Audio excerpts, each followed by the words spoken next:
Ya, 2027 ke 2028. Dan puncak akhirnya, waliyutabbiru ma'alahu tatbira. Hancur semua, terjadi perang dahsyat. Hitungan saya sih tambah 20 tahun. Karena fasenya sampai 100 tahun. 40, tambah 40, tambah 20, 100. Maka 2037. Silahkan cek orang-orang yang ada menghitung di pertahanan sekarang. Antum tanyakan pada yang di Lemhanas, pada di macam-macam. Bagaimana kekuatan dunia pergeserannya, saya yakin. Hitungan mereka 2037 terjadi sesuatu yang dahsyat. Bismillahirrahmanirrahim. Balik. Musa membawa kaumnya. Karena dalam bahasa lisannya Musa, ya qaumi, kaumku. Keluar dari Mesir. Fokus. Fir'aun ditenggelamkan oleh Allah di Laut Merah, persis di depan mata Musa dan semua pengikutnya. Musa ditemani oleh saudaranya namanya Harun. Musa punya bapak namanya Imran. Bukan Imran yang bapaknya Maryam, tapi Imran yang lain. Ya, Imran punya anak 3, satu Musa, yang kedua Harun, yang ketiga perempuan namanya Maryam. Itu unik sekali. Makanya nanti ketika Maryam ibundanya Isa alaihissalam mengandung dan melahirkan, karena diizinkan oleh Allah, maka dituduh oleh kaumnya, ya ukhta Harun. Itu kalimat majas. Untuk memberikan kesan, kamu kan orang soleh, perempuan soleh seperti Maryam dulu, yang soleha, yang punya saudara namanya Harun. Kenapa kamu menyimpang? Kenapa kamu berzina? Itu ditemukan nanti di surat Maryam. Balik ke sini. Musa dan Harun membawa kaumnya ini yang telah keluar dari kejaran dan perlakuan serta kekejaman Fir'aun, selesai keluar dari Mesir. Sebelum saya sampaikan sampai ke titik ini, saya ingin terangkan satu hal yang penting dulu. Saya mau tanya pada Anda sekalian. Pernah ada yang tahu nggak berapa jumlah umat Nabi Musa, kaumnya Musa yang ikut dengan Nabi Musa keluar dari Mesir pada saat itu? Berapa jumlahnya?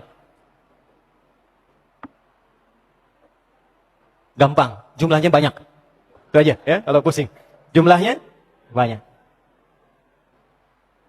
Saya tuliskan permisalan 100 orang. Misal saja. Ini telah mengalami sisa-sisa penjajahan, perbudakan, penindasan, tekanan. Saya tanya pada Anda, punya beban psikologi nggak? Punya kenangan nggak? Punya memori nggak? Saya tanya pada Anda, 100 ini adatnya sama tidak? Karakternya sama nggak? Sifatnya sama nggak? Sifat mereka berbeda, karakternya tidak sama, dan mereka menyimpan memori yang berbeda. Ada yang yakin dengan kenabian Musa dan Harun, ada yang taat dengan Musa dan Harun, tapi yang ada pengen ikut-ikut aja, yang penting selamat dari Firaun. Ingat ya? Yang penting selamat dari Firaun. Tapi yang Anda jangan lupakan, penjajahan, penindasan, perbudakan, genosida, itu akan melahirkan luka sosial dan psikologi yang sangat dalam. Lebih dalam daripada diputuskan cinta. Ingat baik-baik. Ingat baik-baik. Dan seringkali ketika mendapatkan kenyamanan, justru pengalaman ditindas itu dipakai untuk menindas orang lain lagi. Kalau nggak percaya gini nih. Dulu saat kita berjuang nih, Bung Tomo berjuang, pahlawan kita berjuang, dari Kiai Hasim dari Jombang itu punya sayap militer. Panglima resimennya Kiai Haji Hashim Asy'ari. Di Jawa Tengah, itu masuk nanti Mr. Kasman Singa di Mejo. Sampai ke Jawa Barat, Kiai Haji Nur Ali itu. Ya, semua berjuang. Tapi kalau kita baca sejarah, bukankah di era perjuangan itu ada pengkhianatnya? Ya, lihat pola Belanda pada masa itu. Ada divide et impera, pemecah belah. Ada manipulasi, ada penipuan, ada mengambil hak tanpa dibenarkan. Saya kemarin baru dari Belanda, kemudian mampir ke Delft. Tahu Delft? Ya, itu lampu merah sonoan dikit tuh. Ya. Di Delft itu tempatnya company. Bahasa kitanya. Bahasa Inggrisnya company. VOC. Ternyata mereka itu kumpulan sebagian dari Yahudi yang membentuk konsorsium untuk mendapatkan sumber rempah-rempah. Itu ternyata, maaf, kantornya kecil sekali. Saya masih punya dokumentasinya. Cuman gudangnya besar. Kumpulan mereka itulah yang menggerakkan. Kemudian mereka datang ke tanah air sampai dengan ke Nusantara, sampai kemudian mempraktekkan penjajahan yang membackup pemerintah Belanda. Jadi yang membangun Belanda itu hasil pajaknya dari VOC. Berapa yang didapatkan dari VOC itu? Yang saya mau katakan, dulu waktu VOC datang, pengkhianatnya ada nggak di sini? Ada. VOC waktu itu mengadu domba tidak? Adu domba. Menipu tidak? Menipu. Pangeran Diponegoro kan ditipu. Ya kan? Mengagresi tidak? Mengagresi. Sekarang kita telah merdeka. 17 Agustus tahun 1945. Kita merdeka sampai dengan sekarang. Pertanyaan saya, ada nggak perilaku-perilaku anak negeri yang nggak jauh beda dengan perilaku penjajah masa lalu? Yang menipu ada? Ya? Yang memecah belah ada? Yang memanipulasi ada? Itu yang saya maksudkan. Luka sejarah yang lama itu seringkali memberikan kesan sehingga tanpa sadar dipraktekkan pada generasi berikutnya. Inilah yang terjadi. Penindasan pada era Firaun yang saya garis bawahi dengan beberapa poin ini yang akan terbawa oleh beberapa generasi yang ikut Musa ini, sehingga perilaku itu yang melekat pada mereka yang dipraktekkan di kemudian hari. Ini saya kotak ini. Ini nggak akan saya hapus, dan tolong jangan dihapus kalau saya minta hapus ini. Ya? Keluar dari Mesir, selesai. Maka perintahnya dari Allah Subhanahu wa Ta'ala, 1. Musa ambil wahyu. 10 perintah, 10 commandment. Masuk ke Tur Sinai sekarang, wilayah Mesir. Sudah 40 hari, 40 malam. Apa yang terjadi? Tadi kan saya katakan, dari yang banyak ini taruhlah 100 orang, kan gak semuanya sama. Ada yang taat sama Musa dan Harun, ada yang ikut-ikutan. Yang ikut-ikutan ini mulai menyimpang.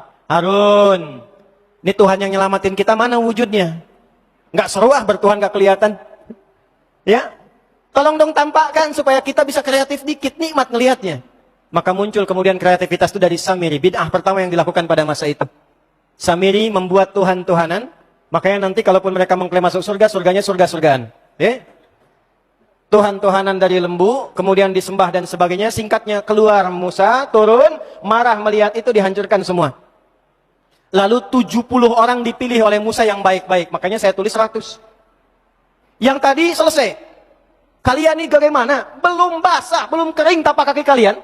Dari keselamatan yang Allah berikan dari Firaun itu sekarang sudah menyimpang dari Allah. Marah Musa. Bahkan saudaranya ditarik jenggotnya tuh. Kamu kerjanya apa, Harun? Kata Harun, ya Musa, jangan begini. Khawatirnya kita jadi fitnah nanti. Ya? Maka ketika tenang Musa itu, apa yang terjadi kemudian? Quran surah ke-7 ayat 155. Quran surah 7 ayat 155. Musa memilih 70 orang. Sab'ina rajulan. Di bawah 70 orang ini yang soleh-soleh, limiqatina, untuk minta tobat kepada Allah Subhanahu wa Ta'ala. Ya Allah, aku akui mereka memang salah. Tapi engkau kalau mau hukum, ya hukum saya sekalian di sini. Dengan hamba-hambamu yang soleh. Ya kan? Perhatikan cara Nabi itu kalau memohon itu dengan menggunakan kalimat menyentuh sehingga sulit kemudian ya untuk ditolak. Sulit untuk ditolak. Kalau rahmat pasti diberikan, kalau permintaan pasti dikabulkan. Maka apa yang terjadi? Allah sampaikan, yang salah tetap dihukum, yang baik-baik diberikan kebaikan. Maka ketika diterima taubat mereka itu, mereka mengatakan, Inna hudna ilaika. Ayat 156-nya. Paling kiri sebelah atas. Quran surah 7 ayat 156. Inna hudna ilaika. Hudna. Hudna, kami kembali tobat kepadamu ya Allah, untuk mendapatkan dan mengikuti petunjukmu. Hudna. Kata dasarnya, pelakunya disebut dengan hadu. Sifat keadaannya disebut dengan Yahud. Orangnya disebut dengan Yahudi. Ketemu Yahudi sekarang? Bani Israel sudah ada? Yahudi sudah ada? Baik, jadi hudna ilaika. Orang-orang yang bertobatnya disebut dengan hadu. Hadu di Quran surah kedua ayat ke-62. Innalladzina amanu walladzina hadu wan nasara, dan seterusnya ayat. Al-Yahud pertama ditemukan di Al-Baqarah ayat 120. Walan tarda ankal yahudu walan nasara hatta tattabi'a millatahum. Ini asal katanya. Ada yang membaca dari garis silsilah disambungkan ke Yahuda ke sini. Jadi Yahudi itu umatnya generasi yang tersambung sampai ke Nabi Musa, sampai ke kini, yang kalau ditelusuri generasinya ke sini, ke Yahuda. Jelas? Tapi yang lebih kuat, karena generasi ini sudah selesai, sudah bercampur semuanya, sudah berbaur semuanya, secara DNA itu sudah semua menyebar, maka yang paling mudah dipahami timbangannya kembali kepada Al-Quran. Wa muhaiminan alaih. Ini. Hudna ilaih. Jadi Yahudi itu asalnya sifat, karakter yang menunjukkan komitmen untuk taubat. Yahudi itu orang taubat yang pengen baik lagi. Yang pengen tidak musyrik lagi. Yang tidak membunuh lagi. Yang tidak membunuh lagi. Yang tidak ngeyel lagi. Itulah Yahudi. Jelas sampai sini? Baik, kita temukan ini ya. Udah. Lalu apa yang terjadi? Diterima taubatnya oleh Allah, lalu turunlah ayat 157.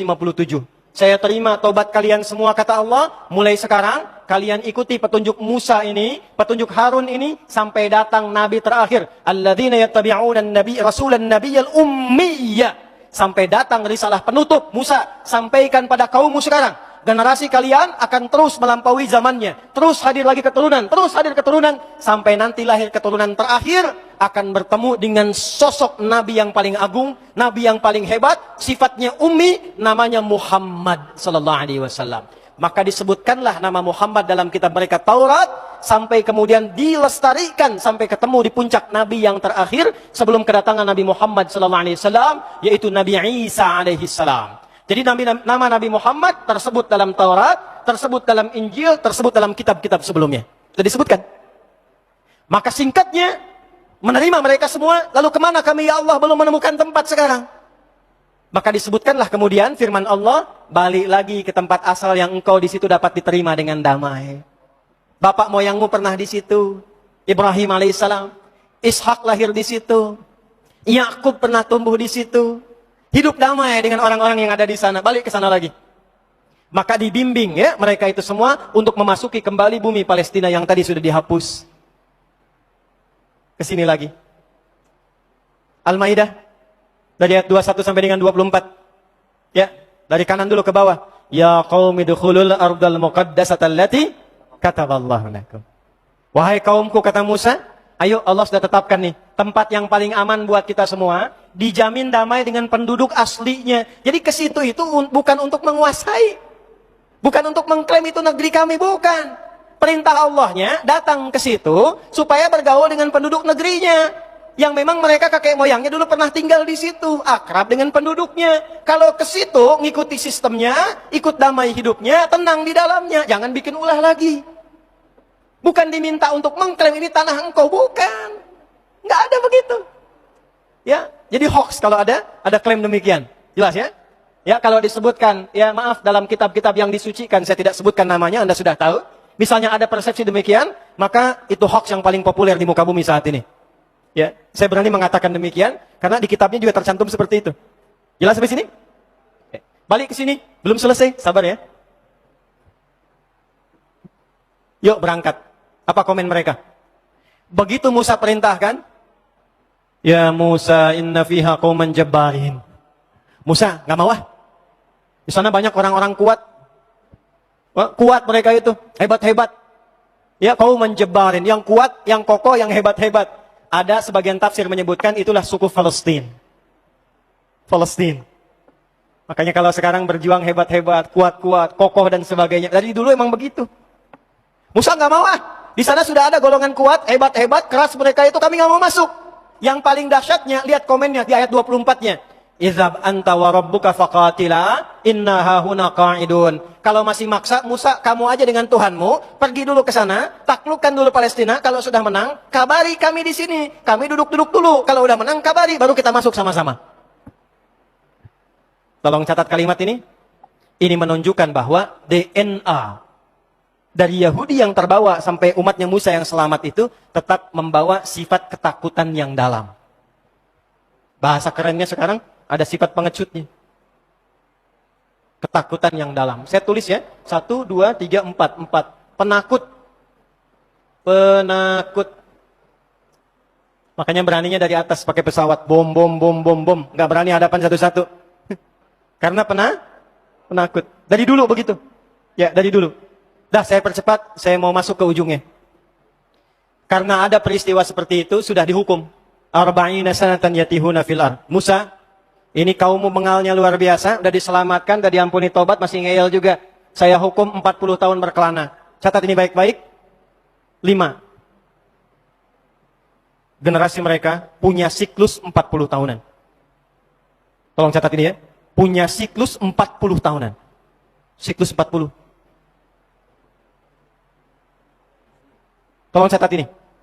Orang-orang yang baca Qur'annya dengan detil, dengan teliti, dia akan mendapatkan sesuatu yang hebat dari sini. Sudah 5 saja. Yang kelima, yang terakhir, siklus 40 tahunan. Maka setelah itu Nabi Musa wafat di daerah dekat area situ, belum sampai ke situ. Setelah 40 tahun, Itu Musanya wafat, Harunnya wafat, sebagian generasi tadi wafat, ada sebagian yang beranak pinak sampai melahirkan kemudian, ada satu generasi dibimbing oleh satu orang yang sangat saleh, yang dia pernah menjadi asisten Nabi Musa saat bertemu Khadir. Khadir alaihi salam. Jadi kalau baca dengan benar bukan Khidir tapi Khadir. Khadir. Di surat Al-Kahf, masih ingat ada 4 kisah viral? Kisah pemuda, 1. Kisah 2 orang sahabat, yang satu kaya, yang satu sederhana dan saleh. Yang ketiga Musa dengan Khadir, yang keempat Dzulkarnain. Nah, bukankah Anda masih ingat yang menemani Nabi Musa untuk menemukan Khadir itu siapa? Yusha bin Nun. Yusha bin Nun. Maka setelah siklus 40 tahun ini, masuklah kelompok ini, komunitas ini, bangsa ini ke Palestina dibimbing oleh Yusha bin Nun. Masuk lagi setelah 40 tahun. Ada di sini. Nunggu siapa? Nunggu berjalan terus sampai munculnya seorang sosok Muhammad sallallahu alaihi wasallam. Singkatnya, tahun masuk ke 1 Masehi, lahirlah Isa alaihi salam. Isa bin Maryam. Isa meneruskan dari seorang Musa. Jadi kalau diurut tadi Nabi Isa, keturunannya kan masih ke generasi ini. Ke Yahuda ke atas. Maka Nabi Isa pun sesungguhnya mendakwahi keturunan yang berasal dari sini tadi. Dari Musa ke Yusha bin Nun, beranak pinak lagi. Sampai periodenya Isa alaihissalam. Bayangkan, dari Musa aja kan 1400-an. Ya kan? Artinya apa? 1000 tahun setelah peristiwa itu, generasi Isa muncul. Ini masih beranak pinak. Maka zamannya sudah berbeda. Kondisinya sudah tidak sama. Dan yang menguasai tempat itu di Palestina sudah dikuasai oleh Romawi pada masa itu. Romawi sudah ada dengan Bizantiumnya. Maka apa yang terjadi? Nabi Isa diutus menjadi nabi dan rasul, diberikan oleh Allah kitab, standar nabi itu punya kitab. Wa idz akhadallahu mitsaqan nabiyyina lama ataitukum min kitab. Dapat kitab.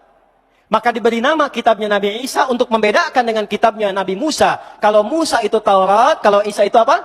Injil. Tapi kaumnya generasi yang sama, generasi keturunan dari umatnya Musa. Karena kaumnya Musa, maka sama dengan sifatnya Bani Israel. Jelas? Sama punya sifatnya Yahud. Hudna ilaika. Jelas? Sama juga kemudian punya sifatnya menerima kitab. Ahlul kitab. Makanya nanti di Al-Quran kita akan temukan. Ya Bani Israel. Ya Ahlul kitab. Ya ayyuhalladzina utul kitab. Jelas? Baik. Diturunkan, disampaikan risalah yang sama persis dengan sebelumnya. Tapi syariatnya lebih dilengkapi karena sesuai dengan eranya. Dan di era Nabi Isa tetap diinfokan. Akan datang Rasul penutup setelahku. Namanya Ahmad. Namanya siapa? Tolong catat ini ya. Ustadz kok namanya bukan Muhammad? Kenapa Ahmad? Inilah keistimewaan Nabi yang terakhir. Karena semua nama yang melekat pada beliau semuanya nama sifat. Nabi sebelumnya rata-rata nama zat. Musa, Isa, Yaqub sampai ke Adam nama zat semua. Zat itu nama untuk membedakan satu dengan yang lainnya. Adi ini. Kan? Ustadz Fahmi itu. Adi, saya nengok, Fahmi itu. Itu zat namanya. Tapi Fahmi yang jujur. Fahmi yang toleran. Fahmi yang penyabar. Itu sifat namanya. Ya, nama Nabi sebelumnya zat. Tapi yang melekat pada Nabi terakhir semua sifat. Untuk menunjukkan, sekalipun Nabinya sudah wafat, sifatnya tetap abadi sampai dengan hari kiamat. Maka kata Nabi Muhammad SAW, Ana Muhammad, Ana Ahmad, Ana Al-Mahi, Ana Al-Syafi, Ana Al-Kafi. Semuanya sifat. Maka, orang-orang pada masa itu menduga Nabi Isa ini Nabi terakhir. Kenapa? Karena punya sifat yang sama di kitab mereka tentang ramalan nubuat Nabi terakhir itu punya sifat kasih sayang. Nama Muhammad gambaran kasih sayang. Bentuk yang unggul superlatif dari kata Mahmud. Dasarnya Mahmud, superlatifnya Muhammad. Sayang terhadap semua. Jangankan manusia, pada tumbuhan sayang, pada hewan sayang, itulah Muhammad. Muhammadur Rasulullah. Walladzina ma'ahu asyidda'u 'alal kuffar ruhama'u bainahum. 4 kali disebutkan dalam Al-Quran. Semua menunjuk sifat kasih. Quran surah 3 ayat 144, Quran surah 33 ayat 40, Quran surah 47 ayat kedua, dan Quran surah 48 ayat ke-29. Yang kedua, selain baik dengan sesama, taat kepada pencipta. Saking taatnya, nggak ada yang bisa menandingi, melebihi semua nabi yang lain. Melebihi yang lain disebut dengan tafdil namanya. Taat kepada sang pencipta. Satu aspek hamid. Taatnya banyak, sholatnya sampai bengkak kakinya, puasanya rajin sampai sunnah, baca Qur'annya luar biasa, kemudian infaknya diberikan dengan sempurna, maka berubah kalimatnya menjadi isim tafdil dari Hamid menjadi Ahmad.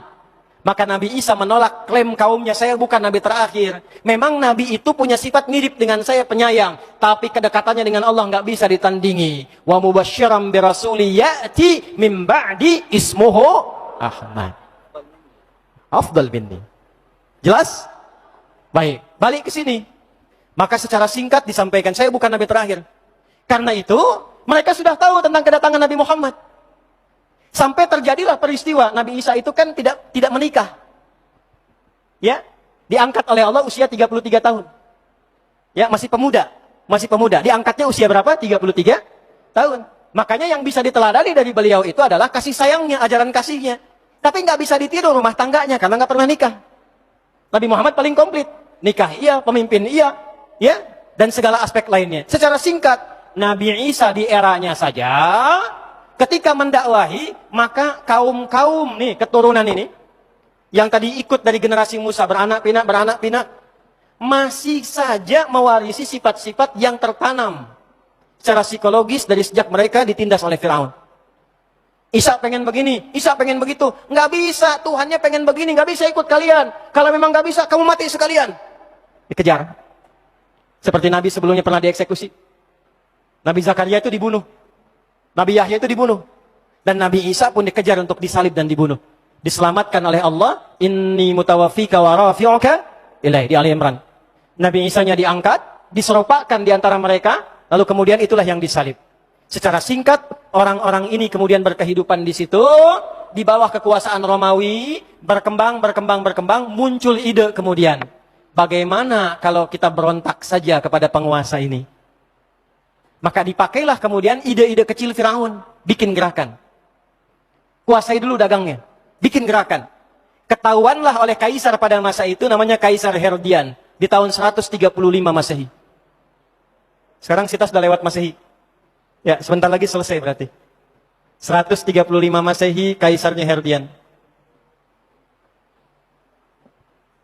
Karena ketahuan memberontak, maka hukum pada masa itu harus diselesaikan. Dikejar, dieksekusi, dihabisi. Maka mereka kemudian diusir, ditindas lagi, dikeluarkan lagi dari bumi Palestina. Keluar lagi dari sini. 135 Masehi. Nyebar kemana-mana tuh. Ternyata di tempat lain pun gak diterima. Ke Eropa diusir, sini diusir. Ya, sampai ke masa-masa berikutnya pun, ke negeri Eropa gak ada yang mau terima. Mereka punya satu harapan. Cuman satu yang bisa ngangkat kita dan jadi hebat lagi. Cuman satu yang bisa mengembalikan marwah kita, keagungan kita. Yaitu sosok Nabi terakhir yang diviralkan oleh Nabi kita Isa alaihi salam sampai ke Musa, sampai ke atasnya. Kita tunggu dan kita hadir di tempat Nabi itu akan hijrah saja. Lalu mereka bergeraklah datang. Kemana datangnya? Sebetulnya di kitab mereka sudah dijelaskan. Lahirnya akan lahir di tempat bukit, di satu lembah, bukit menghitam, bebatuan besar yang tiada lain adalah Mekah. Cuman di kitab mereka disebutkan Nabi ini akan dipersekusi, Nabi ini akan ditindas, akan diusir dari tempatnya. Dari mana tahu itu dikonfirmasinya? Dari keterangan Warakah, saudaranya Sayyidah Khadijah binti Khuwailid. Jadi beliau itu, Warakah itu, datang ke Mekah untuk menunggu Nabi terakhir lahir. Pekerjaannya nyalin Injil, nyalin. Di situ disebutkan Nabi terakhir ini punya ciri-ciri yang sangat jelas sekali. Sampai orang-orang pada masa itu lebih kenal ciri Nabi Muhammad dibandingkan dengan anak mereka sendiri. Kenal dengan Nabi. Dibandingkan anak mereka sendiri. Tahu persis cirinya. Saking viralnya. Maka apa yang terjadi? Nih saya garis bawahi. Karena sifat mereka yang penakut yang keempat. Gak mau ke Mekah. Kalau nunggu Nabi di Mekah berarti nanti berpotensi ditindas lagi. Diusir lagi. Mendingan kita nunggu di Yasrib aja. Karena hijrahnya akan ke Yasrib. Kan di situ nggak ditindas lagi. Maka berangkatlah mereka ke utara Yasrib. Di utara itu daerah yang subur. Tuh, ada Yahudi begitu. Datang ke Yasrib. Ngambil utara. Yang utara itu yang suburnya. Ya. Yang selatan yang tandusnya. Yang selatan tuh yang sekarang area Masjid Nabawi dan sekitarannya. Nanti saya cerita. Tapi mereka datangnya ke utara, ke sini. Bayangkan, nggak mau berjuang bersama Nabi, nggak mau bantu Nabi, pengen nunggu Nabi aja nanti kalau sudah kuat datang ke Yasrib. Yang akan membangun kota, mimpin umat. Persis sama dengan kelakuannya seperti era Nabi Musa. Musa, Anda aja yang pergi dengan Tuhan Anda ke sana, kalau menang kabari kami ikut. Persis sama. Maka saking mereka ingin nyamannya dan tidak ingin terganggu lagi, ngambil daerah yang utara yang subur, di selatan ini nanti akan diisi oleh orang-orang yang datang dari Yaman. Ada dua suku besar nanti, Aus dan Khazraj. Mereka berdagang, sukses, bagus, kaya, dan Yahudi ngambil yang utara. Saking traumanya dengan perjalanan sejarah masa lalu, maka mereka mulai menetapkan pada masa itu, supaya nggak diganggu lagi, supaya tidak diserang lagi, kita bikin strategi seperti Firaun punya benteng. Maka bikinlah mereka benteng di wilayah itu. 3 suku besar, kemudian berhijrah ke wilayah Yathrib, yang kelak dikenal dengan Al-Madinah Al-Munawwarah. Jadi Yahudi bukan suku asli di Madinah, bukan. Mereka pendatang. Maka ada 3 yang viral, Bani Qaynuqa, Bani Qaynuqa, Bani Nadir. Qaynuqa, Bani Nadir. Plus 12 suku yang lain. Teman-teman, itu saat datang, baru menetap beberapa waktu, sudah membuat sayap militer. Setiap 3 suku yang besar itu sudah punya 700 pasukan militer. Belajar dari mana? Firaun. Ini yang saya tuliskan. Mereka bikin benteng seperti Firaun bikin benteng di istananya. Sampai sekarang puing-puingnya masih ada. Terutama bentengnya Ka'ab bin Ashraf. Nanti yang ikut umrah saya tunjukkan sebelah mana lokasinya insyaAllah. Nanti di surat Al-Hasyr akan ditemukan rahasianya. وَظَنُّوا أَنَّهُمْ مَانِئَتُهُمْ حُصُونُهُمْ مِنَ اللَّهِ. Husun itu benteng. Bikin benteng yang kokoh. Berlapis-lapis. Lapis pertama ada perimeter lagi, tokohnya di tengah-tengah. Bikin kekuatan militer. Kalau kita ingin kuat di sini, kuasai militer. Bikin sayap militer, setiap suku punya 700 pasukan. Kedua, gerakan ekonomi. Bikin pasar. Gimana supaya kuat? Lihat Firaun. Harus ada oligarkinya. Ini yang harus dikuasai. Maka apa yang terjadi? Bikin seperti korunnya. Maka apa yang dilakukan? Seperti Firaun memecah belah rakyatnya, pecah belah Aus dan Khazraj. Yang tadinya akur, yang tadinya baik, dipecah sampai mereka berkelahi puluhan tahun gak pernah damai dan menjadi pertengkaran yang sangat luar biasa dahsyatnya. Kalau wafat di Aus, mesti meninggal di Khazraj. Selesai. Maka pada saat itu, Yathrib dikuasai oleh Yahudi. Perputaran pasar ekonominya, plus kekuatan militernya. Dan punya spionase. Agen-agen intelijen yang cukup kuat mereka pada masa itu. Sehingga disegani. Di situasi itulah kemudian mereka menunggu datangnya Nabi Muhammad Sallallahu Alaihi Wasallam. Belum selesai mas. Mau duduk silakan. Mereka menunggu Nabi Muhammad Sallallahu Alaihi Wasallam. Jadi datang ke Madinah itu, datang ke Yathrib, itu untuk nunggu Nabi Muhammad. Nunggu Nabi Muhammad. Yang menarik apa? Begitu mereka klaim dan diabadikan di dalam Al-Quran. Dari mulai kitabnya. Dari kitabnya Al-Quran, dari nabinya Muhammad sudah tahu itu. Di kitabnya ada di Al-Quran ayat ke-89. وَلَمَّا جَاءَهُمْ كِتَابٌ مِّنْ عِنْدِ اللَّهِ مُصَدِّقًا لِمَا وَكَانُوا مِنْ قَبْلُ يَسْتَفْتِحُونَ عَلَى الَّذِينَ كَفَرُوا فَلَمَّا جَاءَهُمْ مَا عَرَفُوا كَفَرُوا بِهِ. Mereka udah nungguin Qurannya. Nabinya Al-Baqarah ayat 101. وَلَمَّا جَاءَهُمْ رَسُولٌ مِّنْ عِنْدِ اللَّهِ. Mereka dah nunggu Rasulnya, tahu akan ada Quran, sudah tahu. Ketika Nabinya datang ke Yathrib, ke Madinah, Nabi datang ke situ, ternyata mereka mendapat realita, Nabi yang mereka tunggu itu bukan dari keturunan yang mereka harapkan. Mereka berharapnya ingin membangkitkan kembali keunggulan mereka, ras mereka, turunan mereka, silsilah mereka. Pengennya dari jalurnya siapa? Jalurnya Bani Israel. Jalurnya ke atas, Yakub, Ishak, Ibrahim. Ternyata yang dipilih oleh Allah jalurnya Ismail alaihi salam. Maka apa komen mereka? Diabadikan komentar ini oleh Imam Ibnu Jarir At-Tabari dalam kitabnya Jami'ul Bayan an Ta'wili Ayatil Quran, dikenal dengan tafsir Al-Imam At-Tabari. 16 jilid. Jilid pertama, halaman 113 paling kiri sebelah atas. Maka komennya apa? Ya Muhammadun, innaka nabiyyun mab'utsun. Benar, memang engkau nabi yang diutus. Tapi Anda diutusnya bukan untuk kami. Walakin lastalana, walakinnaka bu'itsta li ghairina. Tapi sayangnya, Anda bukan diutus untuk kami, Anda diutus untuk kaum selain kami. Tuh, Yahudi itu. Yang datang ke Madinah mereka, yang nungguin Nabi mereka, yang tahu sifatnya mereka, yang tahu tandanya mereka. Begitu datang Nabi yang mereka harapkan, mereka sendiri yang ngeyel, mereka sendiri yang ngeles dan mengatakan, memang Anda Nabi yang diutus, cuman sayang Tuhan ngutusnya bukan untuk kami, untuk kaum selain kami. Sifat itu muncul lagi. Maka apa yang terjadi? Karena nggak sesuai dengan harapan, muncullah kemudian karakter-karakter yang lama sudah tertanam. Eksekusi nih, nggak sesuai dengan spek kita. Tuh. Apa yang terjadi? Spionase dipakai. Mulai diperalat ahli Madinah. Abdullah bin Ubay bin Salul, tokoh munafik Madinah didekati. Memang orang ini datang ke sini memecah belah aja nih Muhammad nih. Kalau dia bikin masjid, kita bikin masjid lagi aja. Tuh. Diganggu semua, pasar diganggu, semua diganggu. Nabi ingin stabilkan pasar, diganggu. Akhirnya apa yang terjadi? Nabi bijak, turun wahyu, perintahkan. Udah, bikin perdamaian. Bikin piagam kesepakatan. Maka disitulah kemudian dibuat kesepakatan piagam Madinah. Kurang lebih 29 poin.